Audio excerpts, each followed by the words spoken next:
comments? Where are the comments?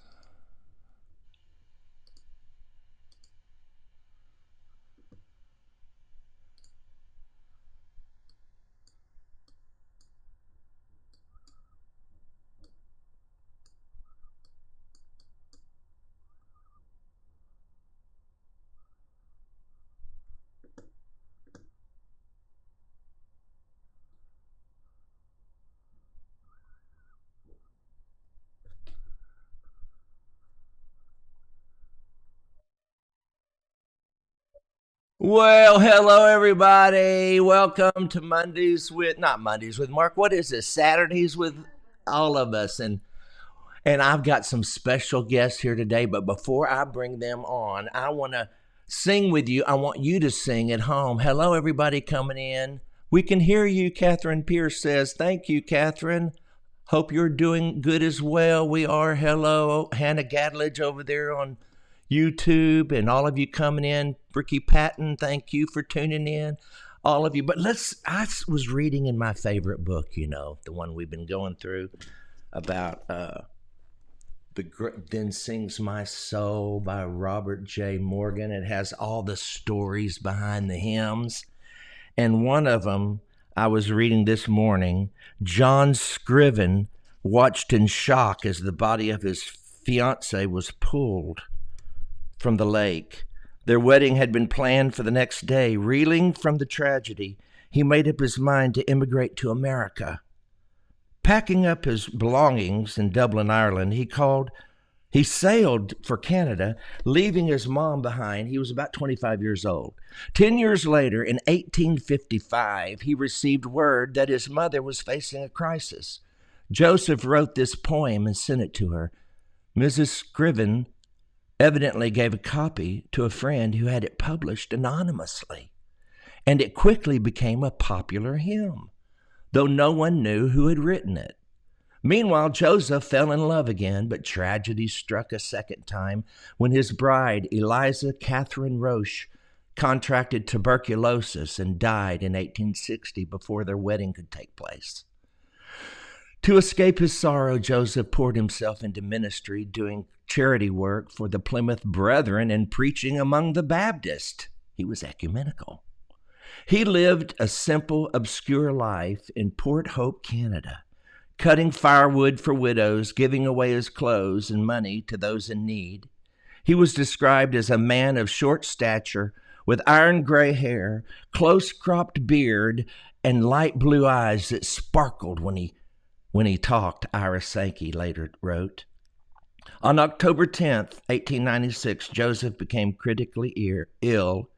In his delirium, he rose from his bed and staggered outdoors, where he fell into a small creek and drowned at the age of 66. But he wrote this song from a tragedy, a virus sort of a thing. Tuberculosis took his bride, and he wrote this. What a friend we have in Jesus, all our sin and grief to bear. Boom, boom, boom. What a privilege to carry everything to God in prayer. Isn't that a good song? Oh, what peace we often forfeit. Oh, what needless pain we bear. All because we do not carry everything to God in prayer. And you know what I love about singing this early in the morning? I can put it in whatever key I want, make it as low as it needs to be. And I hope you sang along with me. Hey, my special guest, and I've got two, and they're going to both be Skyped in just a few short minutes. My first guest today is Mr. Andy Andrews. Hello, Andy. Hey, buddy. How are you? I'm good. I love what you're doing here. I was at home yesterday watching you and Wes. I know. That's what gave us the idea. Let's get Andy on here. And of course, you might have guessed my other guest who's coming up shortly is Wes Hampton. But first, I wanted Andy to speak to us about this, where we are. We're at a place. Dwayne Ward texted me yesterday and said, this is our 9/11. This is our World War II. This is our, Normandy Beach. Do you think it's that severe? I do. Yeah. I do. I just, it's odd to me that if you look at the high school seniors year, was canceled and schools canceled the rest of the year in Alabama anyway. These were kids that were born, their first year of life was 9/11. Right. And now they're graduating with this. But yeah, I think the problem obviously is nobody knows. Right. Right. I mean, and so and that is a problem, but it's not as bad a problem as knowing for sure. Right. Because it didn't Mark Twain say that? It's not that you don't know that causes a problem. The biggest problems are caused by people who know for absolutely sure. Oh, yeah. So, well, someone said that this could be a precursor. I mean, if it had been Ebola or some real serious virus spreading like this, I mean, this is a serious virus, but it doesn't kill as many people as I think Ebola. What do I know? I know nothing. I'm up here talking. Just because we have a YouTube channel and Facebook doesn't mean we know anything. I know nothing. All I know is that I'm asking people who do, and I'm hoping you're one of them. I've talked, and I really haven't in the past week, but excuse me. I worked for a long time with special operations and with some intelligence agencies, and so I still have some contacts there. But it's been a week since I've talked to anybody. But everything they told me is this is just kind of how it's rolling out. And I was assured that the states were going to shut everything down, and Alabama is shut down at 5 p.m. today. So when you say shut down, like I'm calling ours a lockdown because I don't know what you call it, because I can still go to the grocery store, which I don't. Let me tell you. Let me go ahead and bring Wes in because he told us something yesterday. Hey, Wes. Good morning. You told us yesterday about Shipt, SHIPT. Well, I downloaded the app. I used it. It is amazing. Everybody should get it. If you can afford $99 a year for someone to bring you your groceries, and then you just tip them if if they did a good job. If they did everything right, yes. Is that correct? That's correct. Andy, have you heard of that? I have not. I was just sitting here thinking how funny it is that a person like Mark, who is very publicly Christian, that he would feel like he has to spell that word. Yesterday, Wes, you were telling us. Well, I don't want anyone to think it's ship. I just SHIP. SHIPT. Well, I didn't want anyone to think it was SHIPPED because then you'd get the. I know. But look at this. The lady called.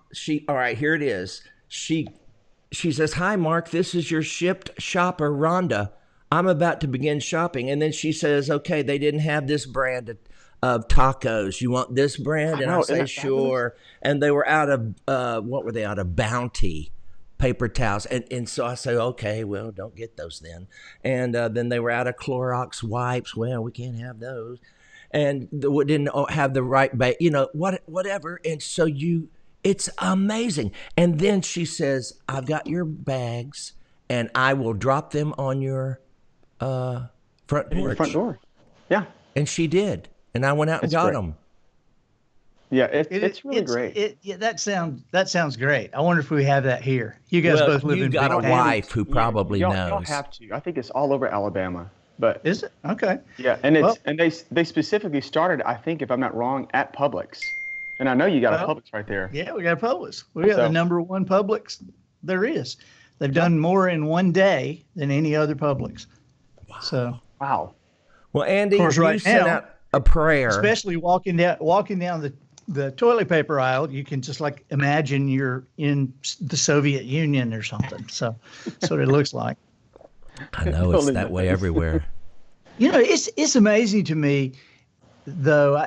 I looked on Facebook this morning, and Scott Dawson. Do you know who he is? Yeah, he's a you friend do. of Okay. Scott is talking. There's a bunch of pastors talking to Scott about doing drive-in churches, doing a drive-in service. Right, all the cars come to the parking lot, and they just have the worship band up on the outside stage, or it's just talking to people. And so I'm reading these comments of people coming in, and one of them says, yeah, we're not going to do it anymore. We're going right back to online because we had like about 1,000 cars, and a couple of people decided they would get out and greet everybody. And they like stuck their hands out, and some people actually rolled down their windows and shook their hand. And it's like, and so here's what that reminds me of. So now they aren't going to do it anymore, right? Now that church is not going to do it. And so what that reminds me of is, remember when we were in school and there was this one idiot in your class that nobody could control, and the teacher said, if you do that one more time, everybody's going to get extra homework. Yeah. And he did it, and we got it. It's like, I can't believe. Mark, have you got that old picture I sent you? Oh, yes. The donkey? Yes. Hold on a second. Throw that up. Let me tell you what that's about. Let me get that. Give me one sweet second. Let me see here. All right. It is up on the screen. The guy carrying his donkey. I've had this picture for a long time. And this picture is a shot during World War II. These are American GIs. So this is not a joke. This is true. No, this is true. And it's now I've got some context to give you with it, but this is American GIs, and they use pack animals a lot, especially in Italy with all the mountains and stuff like that. And so this was this squad's pack animal, and they are actually in that picture. They're going through a minefield, and so the engineers would clear and mark a little tiny trail that they could go on, but they couldn't afford to lead that donkey through there because, the donkey's liable to just wander off and just blow up a mine and blow up several guys. Right. So the only thing they could do was like tie him onto this guy's back. Yeah. And get through the minefield before they put him out. And so the moral of the story is that anytime there is a crisis going on, the first people you have to get a hold of are these jackasses that don't understand anything, and you're just going to have to control them, right? So that things don't get worse. So they don't kill everybody, right? That is the truth. Well, how would you say that applies to coronavirus today? Well, I have been told by some people who know. I don't really know, but I have some pretty good sources. And I've been told several times by these people that if everybody would just go in their houses and stay by themselves and not do anything for a month, we'd be through with it. And they say it might even be 2 weeks we'll be through with it, but we'll be through with it in a month if everybody stayed in. But, there's not going to. They closed up our town supposedly for everything but, actually the governor said, what was it, Wes said, all non-essential businesses. Non-essential businesses, yeah. Right. In fact, I'm sorry, you go ahead. No, I was just saying, so you look around and go, I don't know if that candy shop is non-essential. I don't know if the hardware store is non-essential. I mean, it's just like, really. And so people disobey it. And so now at 5 o'clock this evening. Yeah, 5 o'clock today. It's shut down, locked down. Yep. And over in Mobile, they've got a curfew of 10 o'clock, and the police are going to enforce it. And so you'll be arrested? Well, you would be. Yeah, I would be. Well, I just heard if you are out and you are not working for something like Shipt, or you're on the way to the doctor or to the bank or to someplace that you have to go, you don't have proof, then you can get into some serious trouble if you don't have proof of where you are going. Yeah. Starting at 5 o'clock today.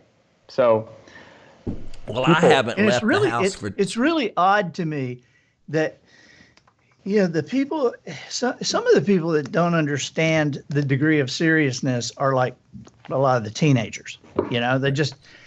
They don't get it, I guess, or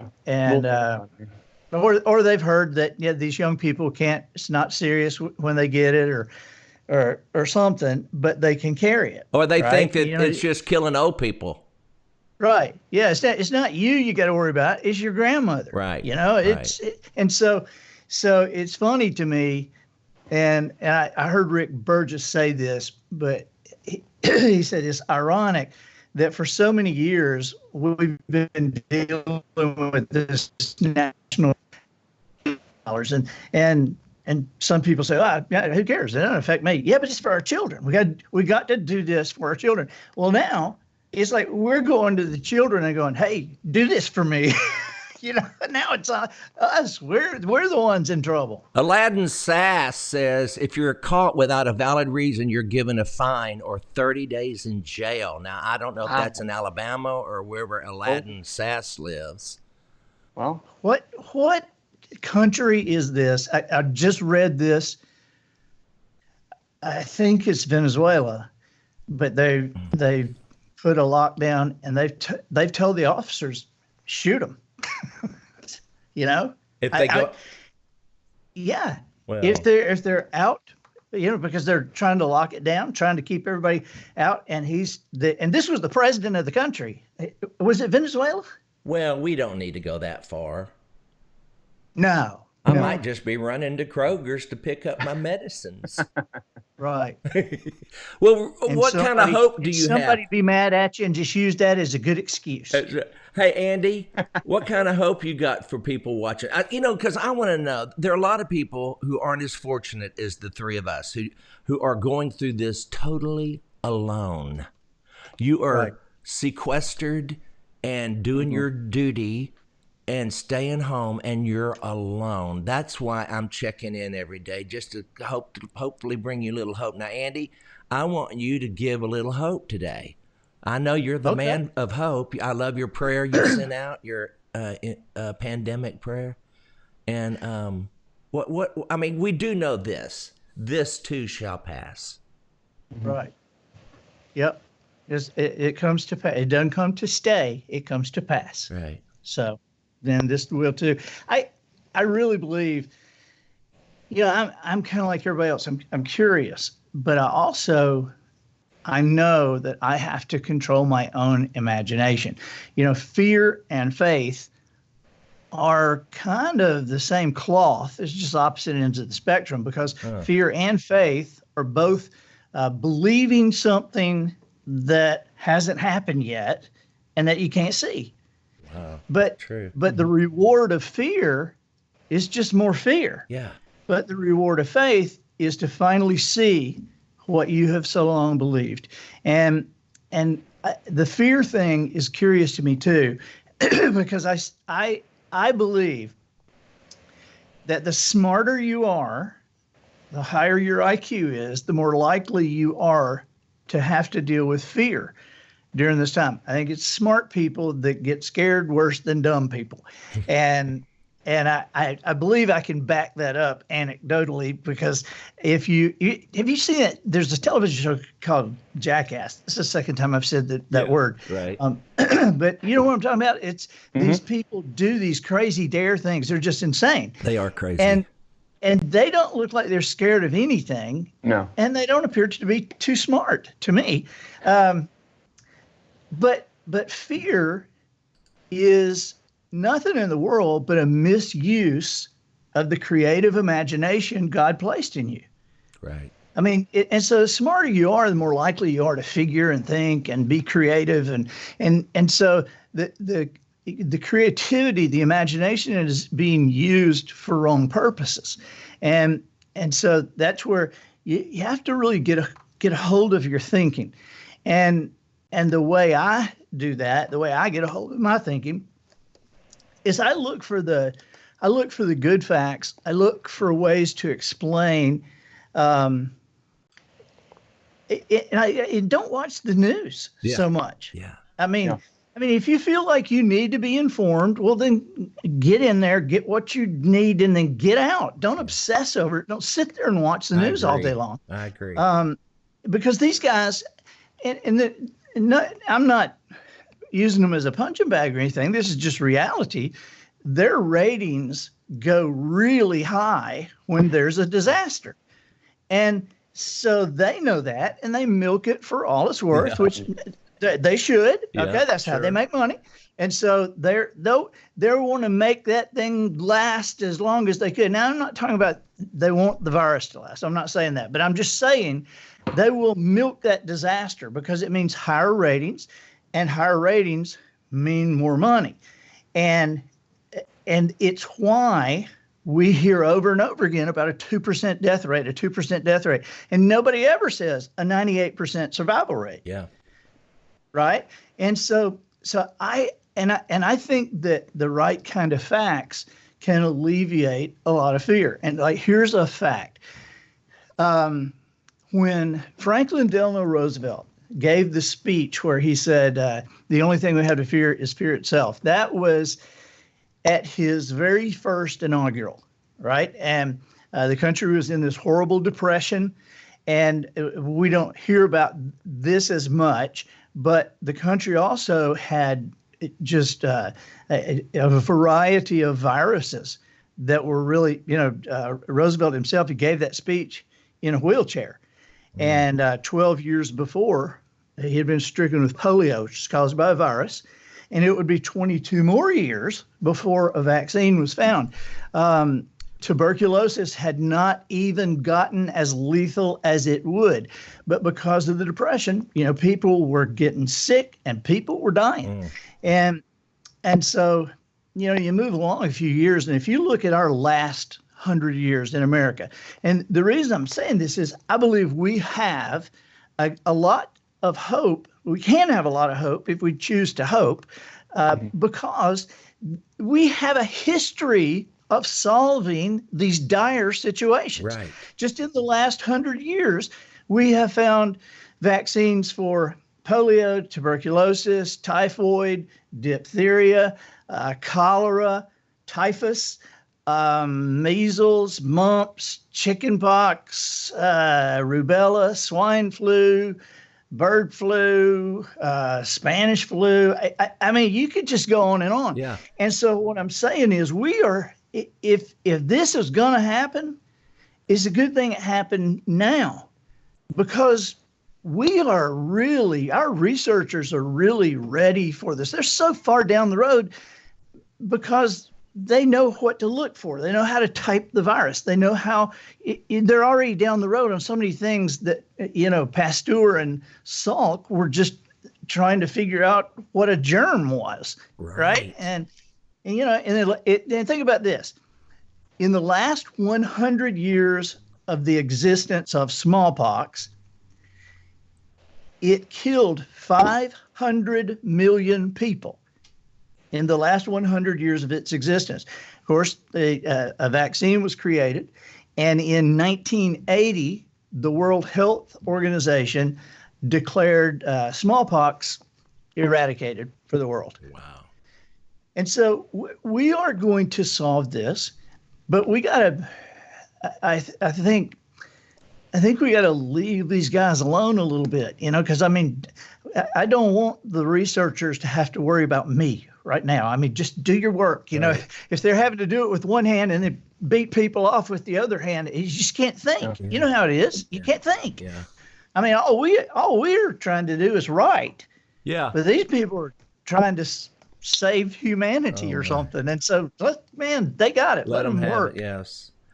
Well, I think this, I want these little visits not to be too heavy, but I do think we got to give hope. We got to give people hope that you're not alone. We're all in this together. Even if you are literally alone in your home, you're not alone. You've got the Lord in your heart. You got me checking in every day, which I know is not the same as a flesh and blood person coming, but I'm thrilled to do it. Wes, how are you holding up with your children? We're doing great. I said last time that we're so used to homeschooling that being shut in with my boys is really not that big of a deal. I think yesterday was the first day that Andrew and I looked at each other and thought, we've got to get away from these kids. Oh, really? It was just one of those days how many days has it? Hard. I'm sorry. Yeah, just whiny. I can't do this problem. I mean, it was just whiny. Yeah. And when you're with whiners 24/7, it kind of builds up. Would you ever want to just backhand them? Oh, many times. But do you? But I have not, ever. You have never? Well, my dad sure. No. Back in our day. No, we're doing great. We are following the rules.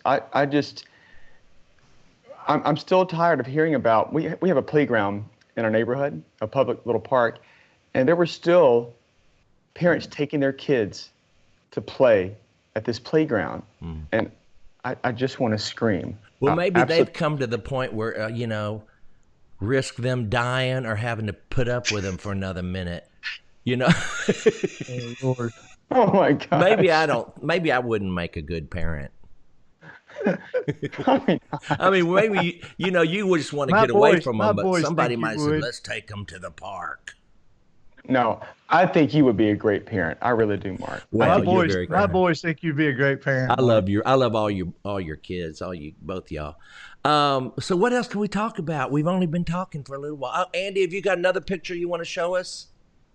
I do, and I wanted to spring this on you guys. Okay. I have been after one of our mutual friends for several years. Now, Jimmy Uri is a songwriter. I love Jimmy Uri. Yep.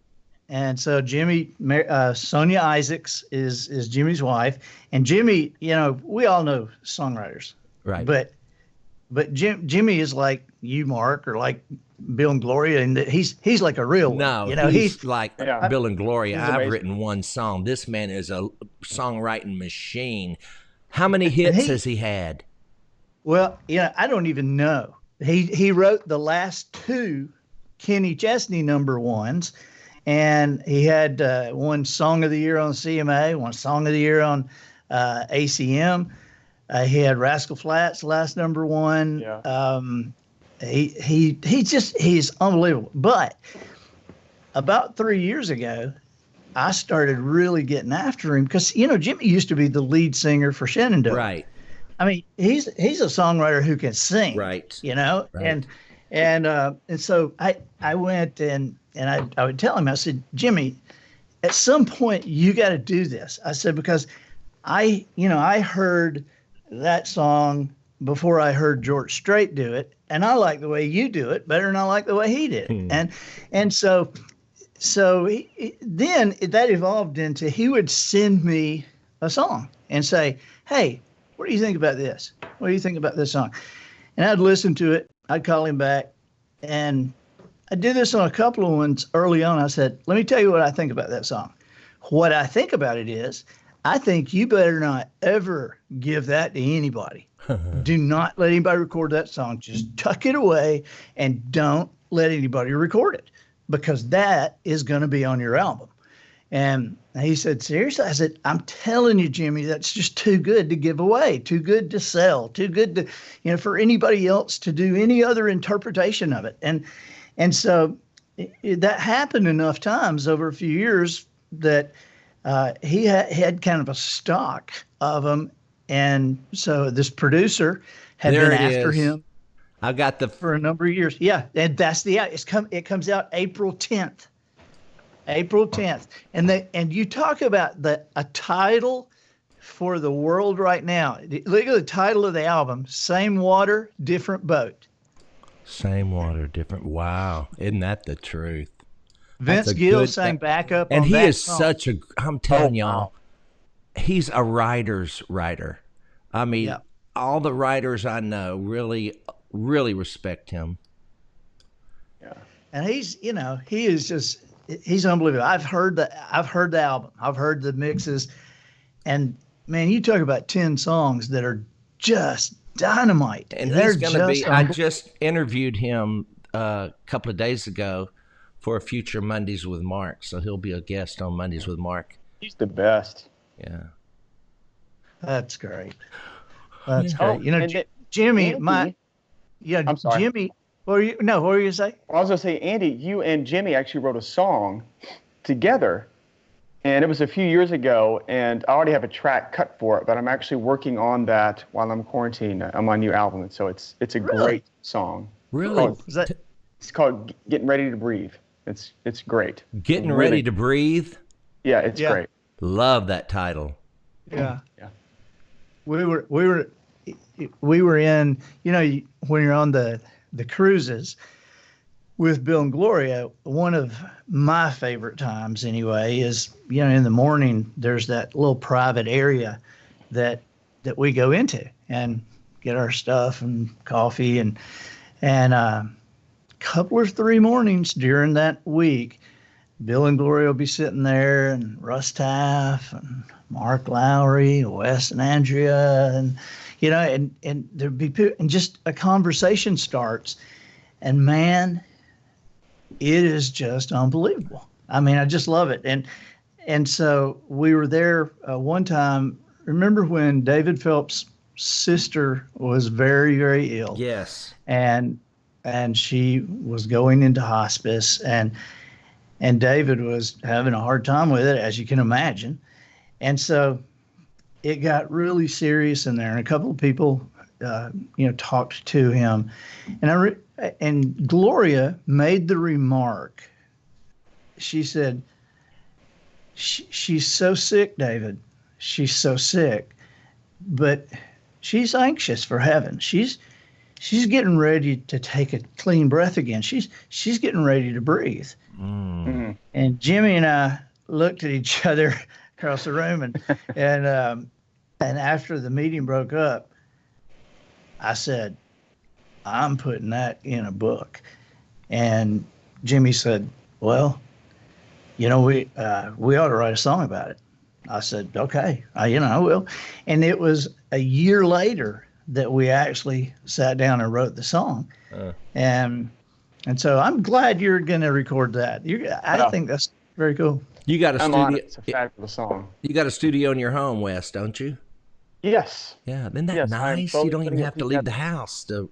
Oh, it's great. Yeah, I can get all this work done while I'm at home. Well, let's see what the folks are saying.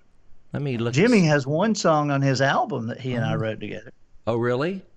Uh-huh. It's How many called I'm songs? Not God. How many songs have you I'm written? not God. I'm Not God is the name of that song on his album. Great. We've love that. written 8 or so, I think, 8 or 9. Really? I didn't know that.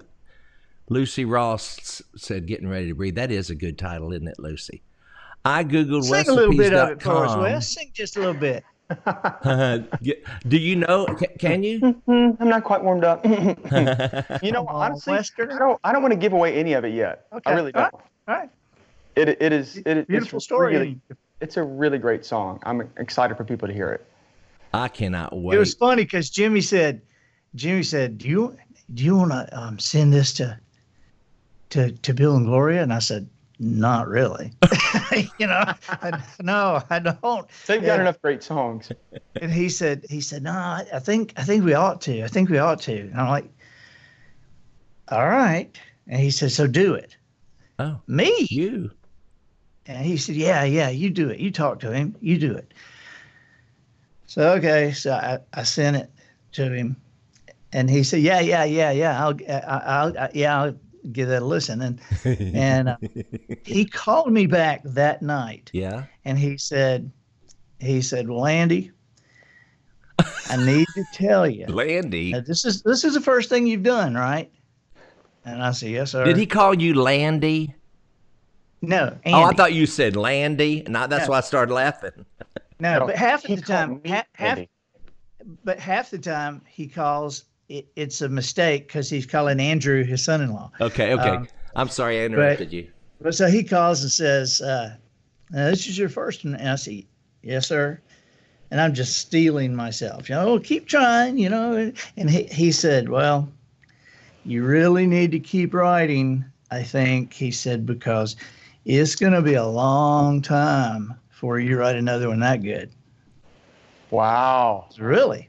Wow. And so I called Jimmy and told him he said that, and we were both amazed.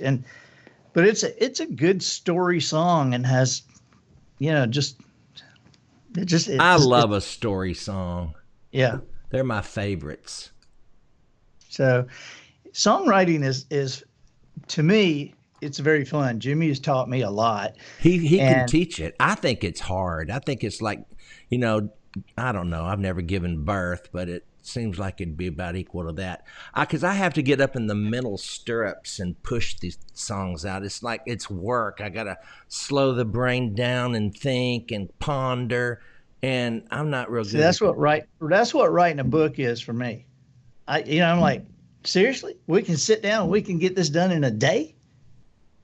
I mean, I just turned in an 80,000 page book. Oh my! And I thought it was going to kill me. I thought I'm going to die on this one. So. Oh wow! What's it about? It's the third noticer book. Okay. So it's called Just Jones. And. I can't wait. Yeah, I think it's pretty cool. I'm excited about it.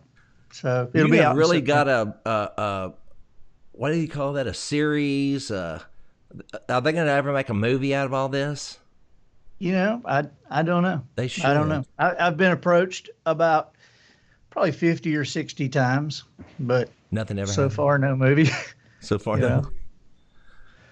Well, y'all, I guess this is our check-in for today. It's been fun.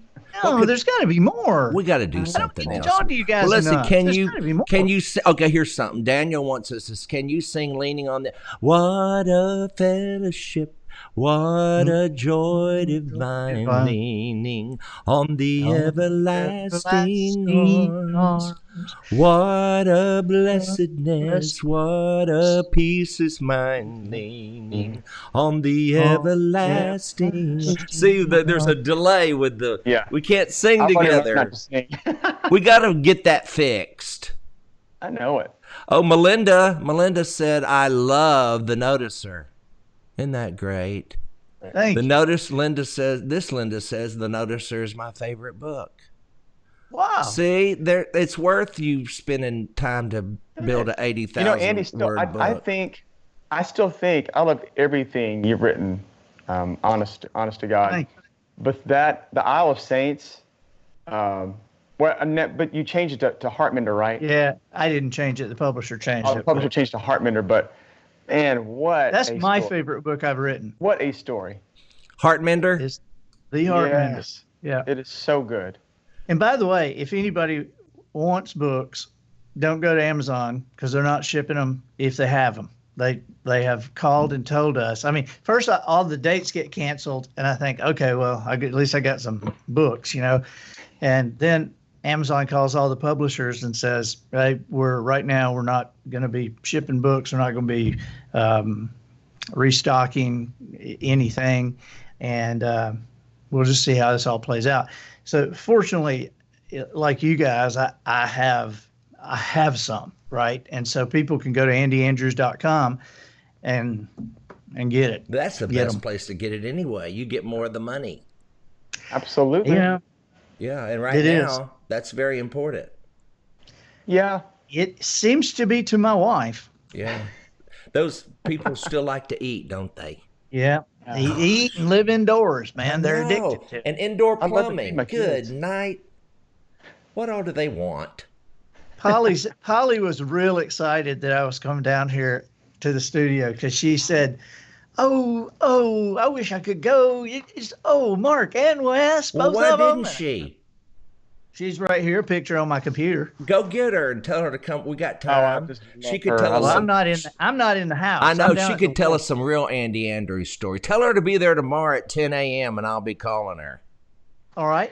Hey, look at this. You want to see something? Now, most people would never do what I'm about to do. Oh, good. But I'm so proud of my wife that I'm going to show you as bad a picture as has ever been taken of her. I'm going to show you what she looks like. She looks. We were at a concert right over there, amphitheater, 10,000 seats, outdoor thing. It was hot, middle of July, and then it rained. Uh-oh. And so this was taken then. So that's what she looks like That's as bad as Polly ever looks. Let me see if I can get a close up of that. I believe it. Let me. Oh, that doesn't give me a close up. Maybe Matt Wow. can do it. Maybe we She can do it still here. looks great. Look at her. See, wait a second. I got to go back to here, then there, and then there. Yeah, there it is. There it is. Yeah, she's gorgeous. She is. Okay, there you go. You there did you go. good. All right. Is she? Oh, she not able to see real good?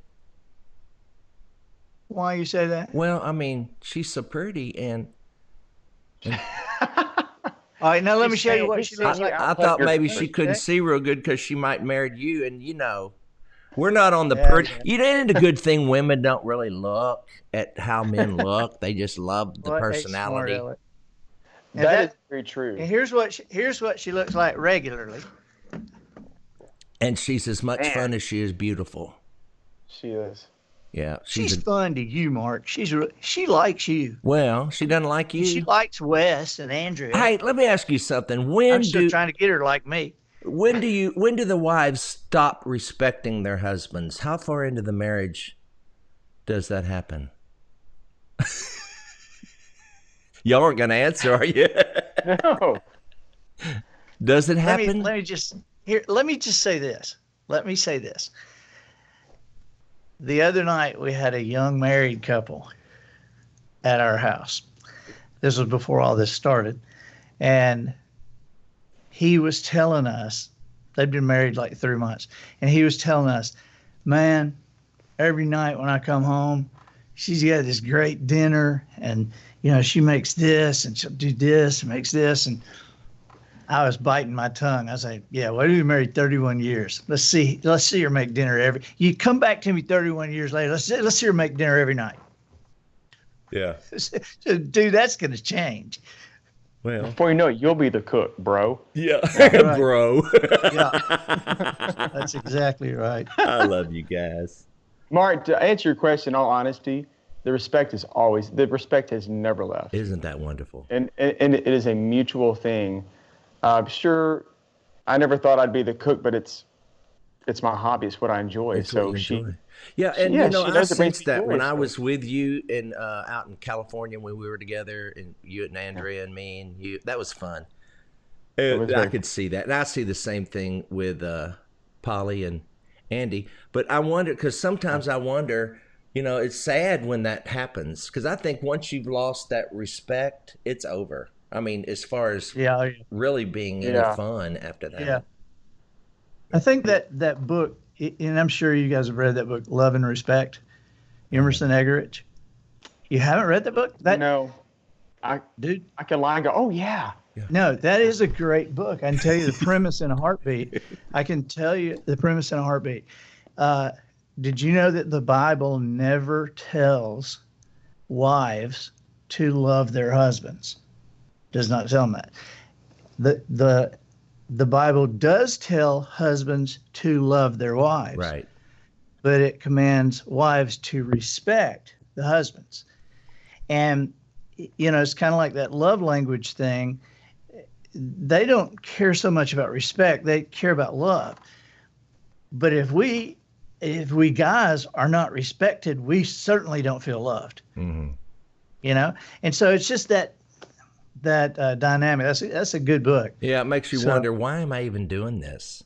If I'm not Right. going to even be respected. Yeah. So, and that's the thing, man. When you get married, Mark, when you finally meet this beautiful woman of your dreams, there's It ain't going to happen, y'all. well, I listen. I honestly, I'll tell you, I do tell people, I say, look, if you don't just have to get married, like your life is going to be over if you don't marry this person. Yeah. If you don't feel that way, don't get married. No, Because, no. it's hard enough in a good match. I in a think good that's match. why God gives young Right. people such strong sex drives, to force them into that commitment, that lifelong, And if I do get married now, at least till death do us part is not a long commitment. 10 years max, Mark. That's it, man. But that ain't going to happen. I have no desire, never have. Don't understand why anybody would want to get into Sure. an institution, because that's what Well, Mark, marriage is. that's like, Bill's the vocal band's bus driver, Jimmy. You know Jimmy. Oh yeah. So Jimmy, yeah, he was dating this girl this past year. I said, Jimmy, you gonna marry her? Oh no, man, I don't marry her. She gonna spend all my money. He just he does not have the slightest desire to get married. He wants to date, and that's it. Yeah, I told Bill, I said, you just remember, because I'd see him and Gloria, they argue. You've heard them. I love that they would argue right in front of everybody. And Yeah, every they don't time care. he'd get frustrated with her, I'd look at him and say, half. She'll take half. Be nice. She'll take half. Of course, that one deserves half. She wrote all those lyrics, She did half the work. You guys tell the story of the Tupelo hair. The what? Oh, The Tupelo Tupelo hair. hair. Bill's Tupelo. When Mark, you were there. when I first started with you guys, when I first started doing stuff with Bill and Gloria and you guys, it was one of the first stories that I heard. And I still think that is very funny. Remind me Wes, of it. Mark, I don't know what you're talking about. Well, I was not there. I was not there, Okay. a part of the group when this happened. Well, as I understand, they were in Tupelo, Mississippi, and Gloria always did his hair. Always teased the hair, get it sprayed. Right. She did that. Well, right in the middle of doing that, they got into some argument, and she just flipped the brush up there and said, "Do your own hair," and left. And so when he Good went for out her. on stage after doing it himself, all the artists are like, and when they found out later, This is so great. and then later, people would see if his hair was messed up, they would say, his hair like he had in Tupelo, and that turned into Tupelo hair. Tupelo Yes. hair. I don't remember that, but I do remember Calhoun, Georgia. Did you ever hear me say, remember Calhoun? I remember, No. well, you No, weren't. tell me. Here's the deal. I remember when I first joined the group, we were Yeah. in Calhoun, Georgia, and there were more people on stage than there were in the audience. Oh my God! I mean, he had a Seriously? He had a backup. Well, that's hyperbole, but there's probably 200 or 300 people there in this high school auditorium, and he had 30 people on stage, and background singers, a band, the trio, the quartet, all of it back then, because he had peaked in the 80s, not early, late, maybe early 80s, with the trio, and then it started Right. going down. Well, Gary McSpadden left, and when I joined, they were on an iron lung. And we were in Calhoun, Georgia, but Bill was always so positive, like just around the corner is bigger days ahead. I mean, he could make you believe, So I Right. was just, and then the videos hit, all right, and then we had 20,000 people a night there for a while. I mean, it was bizarre. Because the videos were so huge, they were on every Saturday night. People were coming out in busloads. And every time Bill would get on the bus and start bragging a little bit about how the crowds are so big, I'd say, yeah, but remember Calhoun. Remember, Oh, my you're gosh. just a blink away from Calhoun. Puts it into perspective just a I'm little trying bit. to find a picture that I have not shown to anybody, and I would love for you guys to see this at the first time because you're going to crack up. But I've got, how it is. on We these have phones. 1,726 people watching us. Wow. They're cool. still with us 48 minutes. Thank y'all for tuning in and listening to our ramblings. We are What else live have we at Andy's in Alabama. Well, you're both in Alabama. Wes is in Birmingham, and Andy's in Old Orchard Beach. Is that what it is?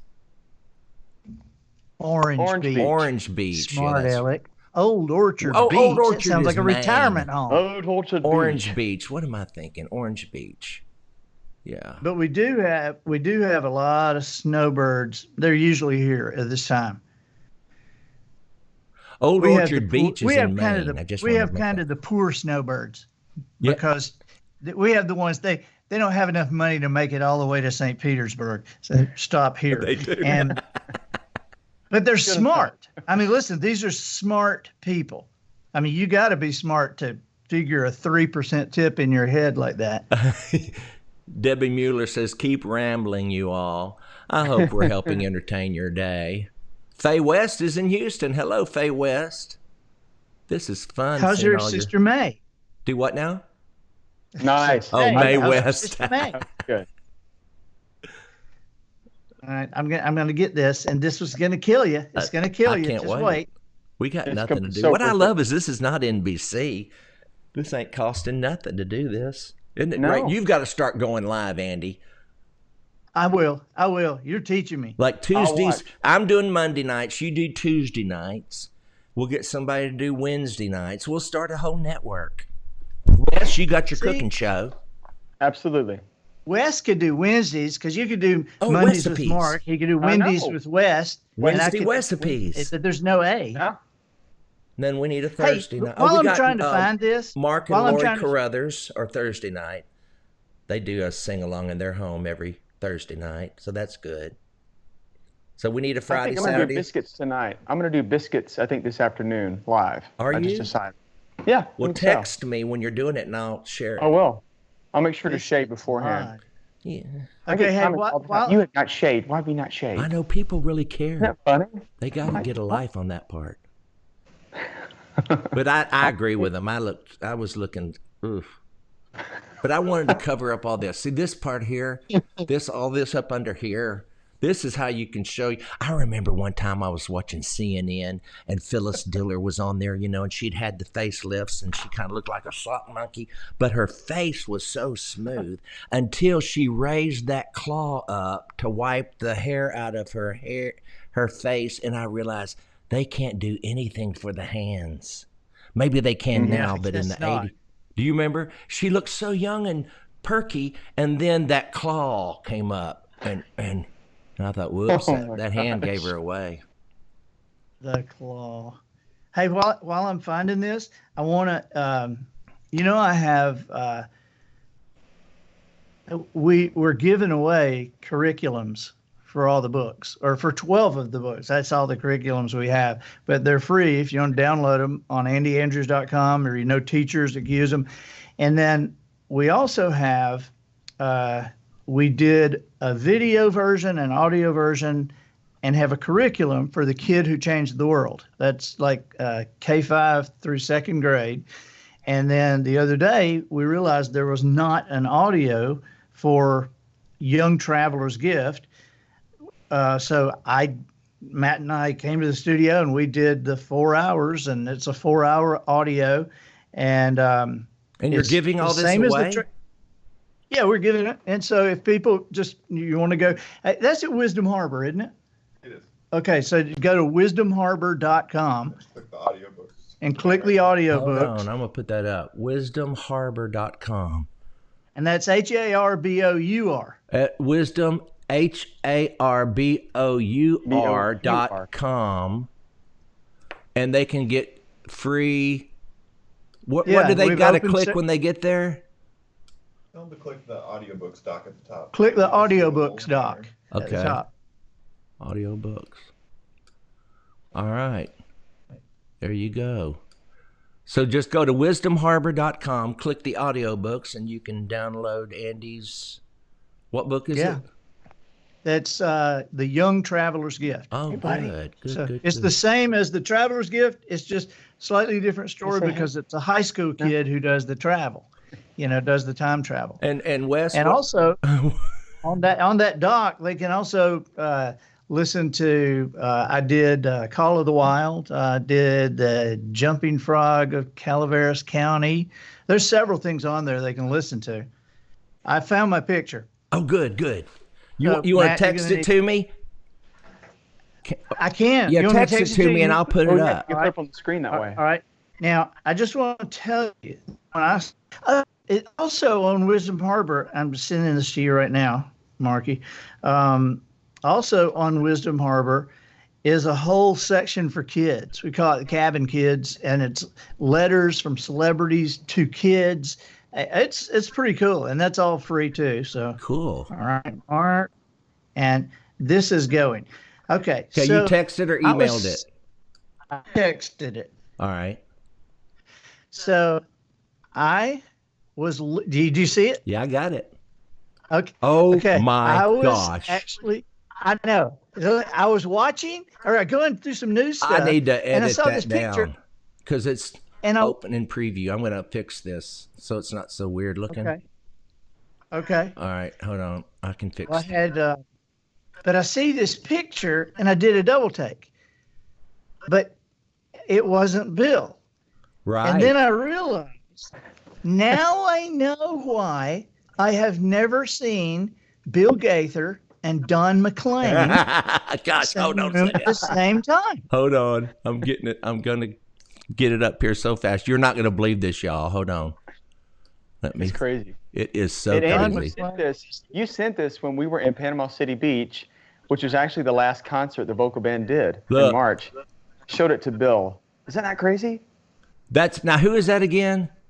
Don McLean. Don McLean and American Bill Pie. Gaither. So you put Is that those. You crazy? put this together. Yeah. Yeah. That is amazing, isn't it? You know, Don McLean, I think Don McLean is a genius songwriter too. Oh yeah. He See, he all the wrote really Vin- good songwriters don't have time to fix their hair. Evidently, because Don looked like he had Tupelo hair in that, didn't he? did. I want to show you one more picture. One Oh, more good, picture. good. Wes, you got any pictures you want to share?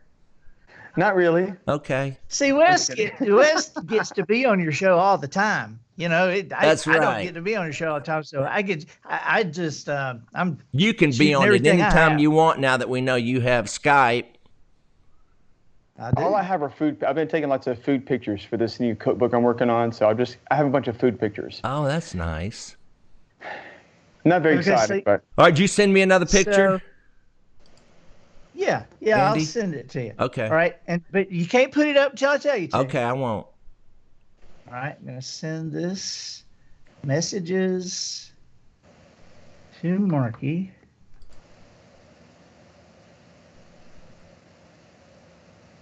I hear a loud air noise of some sort. oh, it's probably my MacBook. Okay. It sounds like a. All right, as you're getting it, as you're getting it, let me tell you the story.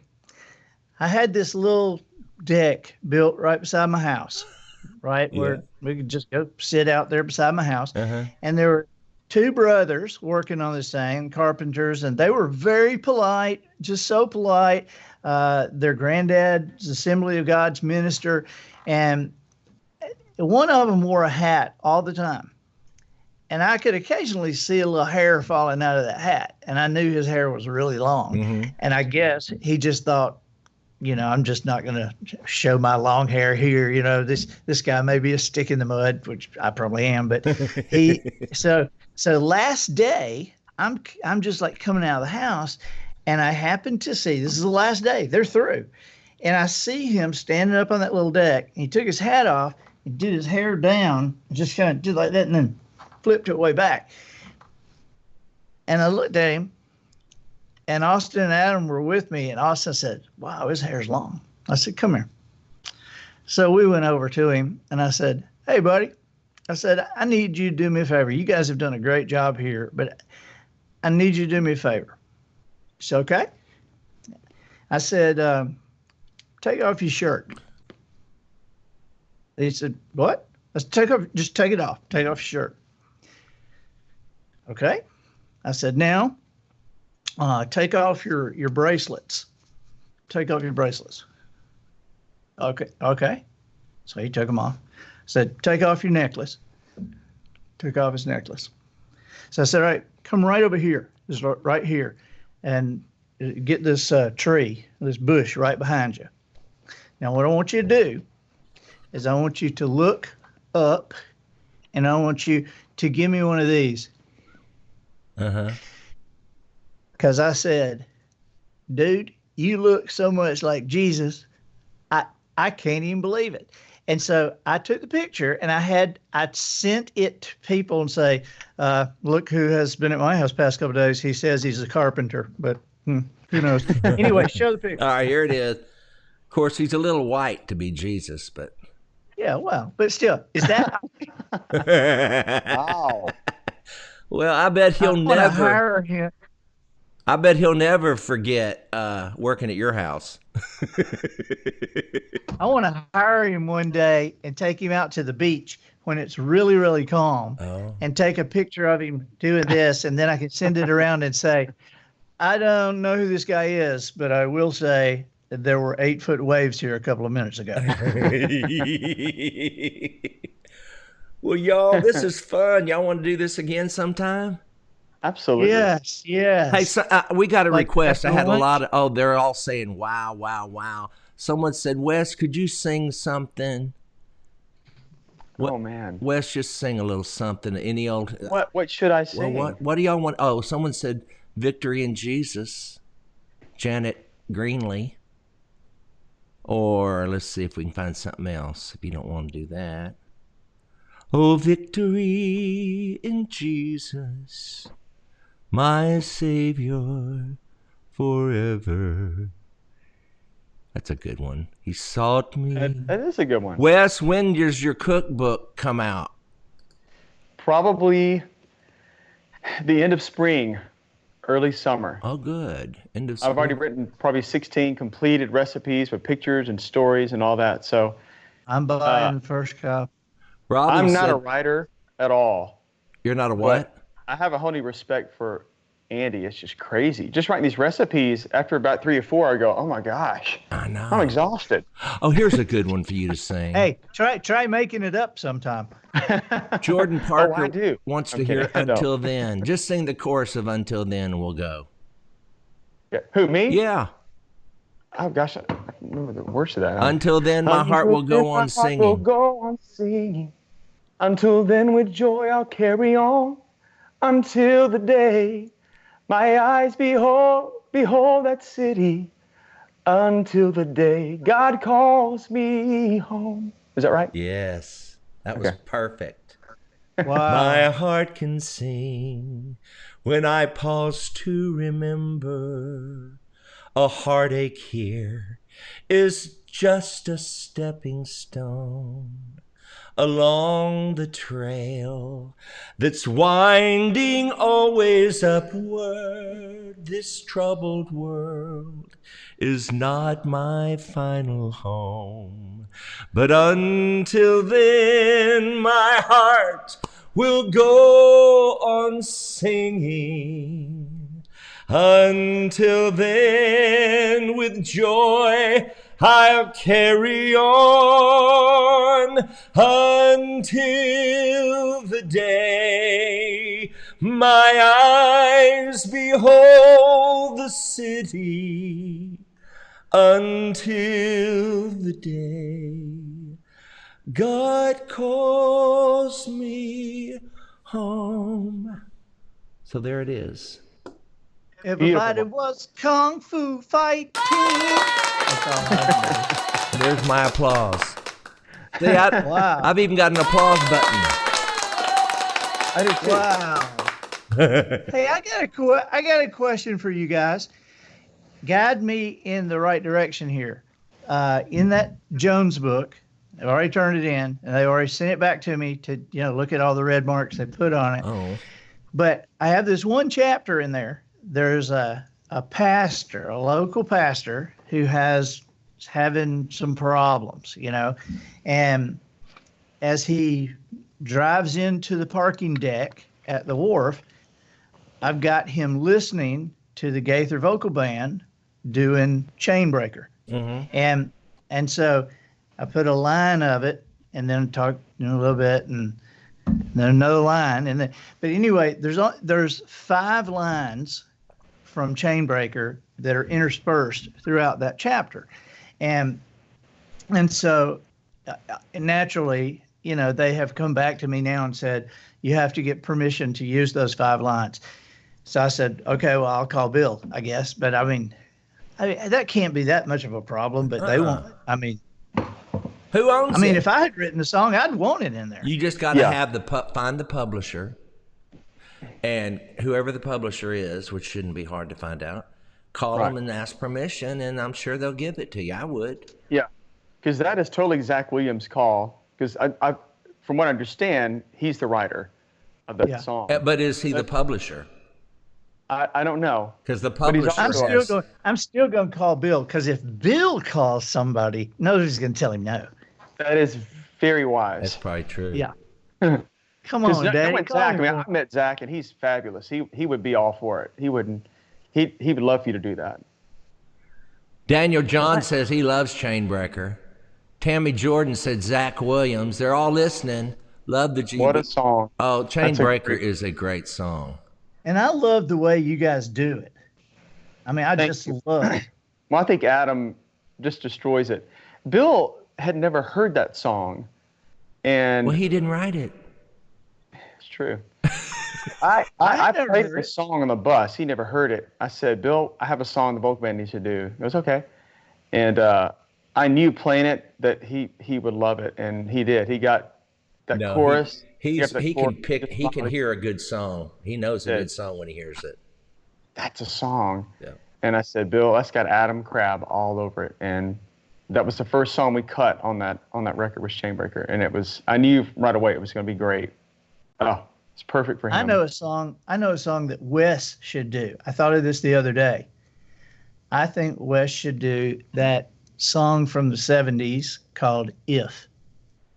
If a picture Because of your- paints 1,000 Yeah, with that high words. voice. Come on. Who sang that? Bread. Bread? That's a love song, though. I mean, could you? Oh, yeah. Yeah, but there's some, Yeah. I mean, If a you check the words picture on that. paints 1,000 Good words, call, Andy. I'm going to look that up. then why can't I paint you? Words will never know. Show that you are. Words will never show. You have come to know. Yeah. That's a But- beautiful but melody. you can just hear Wes on that, and when my love for life is da-da-da-da, because that sails up really high. I love you, Andy. I've never known anyone love music as much as you, who could sing as less as you. No, I'm kidding. I'm kidding. Now, hey, Andy, you do love music, don't you? I love it. My dad Yeah. was a minister of music. My mom was. Both of them were music majors, Yeah. and I love it. And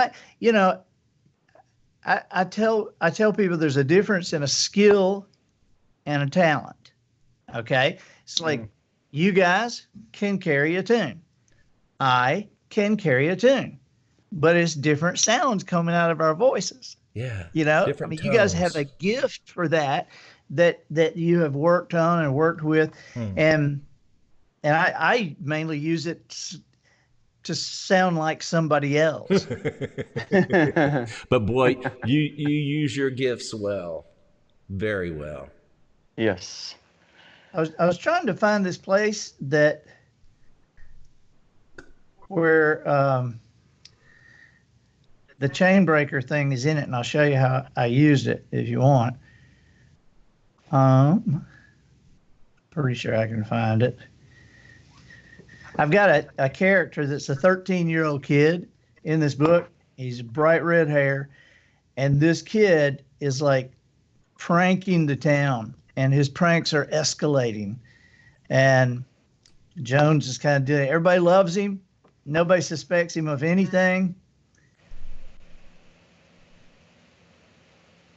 But it's I'm excited about this story, and people sometimes they'll say, "So why Chainbreaker? Why you put Chainbreaker in there?" I said, "Well, two reasons. One reason is I write books that Christians can give to their non-Christian friends that they'll actually read, Right. and create a conversation. And so with Chainbreaker, the lines I used, it doesn't give away, right? And so and people are likely, as they read it, to go, "I want to listen to that."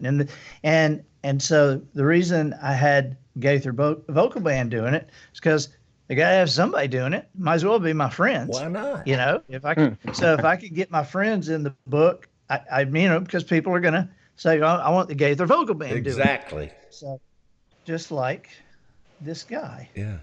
I remember that's how I discovered a restaurant I love now in New York called Mr. Chow's. I was reading Mary Higgins Clark novel, and she mentioned Right. Mr. Childs. I had to go find it, and it's still Isn't one of that my amazing? favorites. I heard it is amazing. It is the Peking Duckle. Oh, it's wonderful. We have people that come to Orange Beach all the time I'll be back. because of the noticer. Okay, so Isn't that here it is. something? You want to hear a little of this? Yeah. Okay, so he's sitting in a car in a parking deck, and this is a pastor. His name is Burke Rourke. All right, so Pastor Burke Rourke sat alone in the car as he had for the last 45 minutes. The well-worn Gaither Vocal Band CD was in the player, and their song Chainbreaker poured through the vehicle's heat-cracked stereo speakers. He could leave now, he told himself. He had done what he had come to do. He had seen the old man everyone called Jones. He'd heard countless stories about how the old man had helped people turn their lives around. It was said he would often do so in a single conversation. One part of him desperately wanted to follow the old man inside. Lately, however, it was the other part of him that had begun to call the shots. For as long as he could remember, Pastor Rourke had fought down the portion of himself that wanted to quit everything he had started, to run away from every situation he faced. Nowadays, however, as sad as it was, he was beginning to accept the judgment of the voice in his head, the one that told him he was a follower, not a leader. Burke had tried to swim against the current, but he was obviously a watcher, not a doer, a sometimes, not an always. He was an I'll try, not an I will. Burke knew he had lost confidence, but his sense of adventure had deserted him too. He woke up with no energy. Where was the nerve he'd had as a younger man? Several years ago, a local news reporter had written that Pastor Burke Rourke had audacity. When his family had read that, the description made him proud. Burke didn't feel audacious anymore. Had he lost his courage, or was it all just a bluff to begin with? He was an if I am able, not a without a doubt. He was a perhaps in the future, and had not been a today's the day guy in a long time. He had turned into a cautious person who often said, we need to stop and pray about it. Somehow, he had backed away from the leader he used to be, the man who would step up and say, let's get started now. We will pray while we work. What has happened to me, he wondered. I accepted a calling. A tear escaped the corner of his left eye, rolling down his cheek, along his nose, and into the corner of his mouth. The tear tasted salty, almost bitter, but he was not surprised.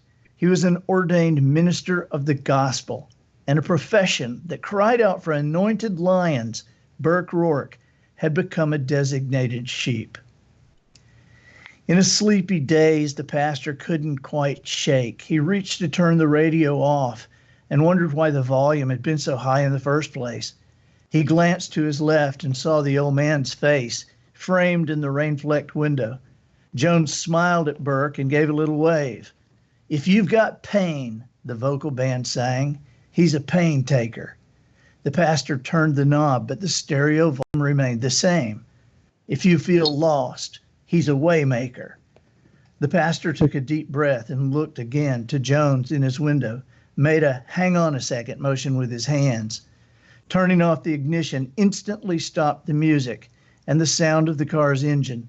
The last thing he'd heard before silence enveloped the car was the end of the verse. If you've got chains, he's a chain breaker. That is great. So, Oh, that's good. Wes, you back? I'm back. I've been listening. Well, Andy, if anybody I cannot wants to wait. get that book, they can't get it at Amazon, but they can get it at andyandrews.com, right? well, they can't get that one yet. Not yet. Not Not until yet. September. But, September. But all the other books, I can't wait, Andy. That's gonna be great. Thank you, buddy. Well, I say we just need to do this about, what is today, Saturday? I guess every Saturday. Till this I'll is be over. here. You know. People, we've got 1,400 people still listening. Wow. Wow. Isn't that amazing? And I love every one of them. Thank y'all for tuning in. Oh, someone great. said, can you do Why Me, Lord? You know that one? Why Me, Lord? What have I ever Ever done? done to deserve even one of the pleasures I've known? Right? Try me, Lord. Try me, Lord. Oh wait, that's the second. Is it? That's the second verse, right? Try me, Yes. Lord, if you think there's a way I could ever repay all I've taken from you. Maybe, Lord, I could show someone else what I've been through myself on my way back to you. Sing, Wes. And that's too high now. Is it? Lord, Lord, help Lord, me, Jesus. help me. I've wasted it, so help me, Jesus.